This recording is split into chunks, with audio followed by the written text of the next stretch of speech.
राजा शांतनु शिकार खेलते हुए एक दिन गंगा के तट पर चले आए। वहां उन्होंने एक अद्भुत दृश्य देखा। गंगा के किनारे पर खड़ा एक सुदर्शन युवक बाणों की बौछार से गंगा की वेगवान धारा को रोके हुए था। राजा उस युवक के पास पहुंचकर उसका परिचय पूछने ही वाले थे कि देवी गंगा वहां स्वयं उपस्थित हो गई और बोली, राजन, यह आपका पुत्र देवव्रत है क्या? राजा चौंके। हाँ राजन, गंगा ने मुस्कुराकर उस युवक को अपने पास बुलाया और कहा, पुत्र, ये ही तुम्हारे पिता हैं, इन्हें प्रणाम करो। देवव्रत ने राजा शांतनु के चरण स्पर्श किए। राजा ने देवव्रत को आनंदित होकर अपने सीने से लगा लिया।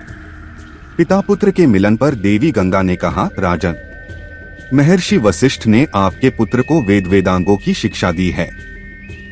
असुरों के आचार्य शुक्राचार्य ने शस्त्र ज्ञान और रणकौशल में पारंगत किया है और भगवान परशुराम ने धनुर्विद्या का ज्ञान दिया है। युद्ध में केवल परशुराम ही आपके इस पुत्र का सामना करने की सामर्थ्य रखते हैं। आपका यह पुत्र जितना कुशल योद्धा है, उतना ही कुशल राजनीतिज्ञ भी है। आज आपका यह पुत्र मैं आपको सौंप रही हूँ।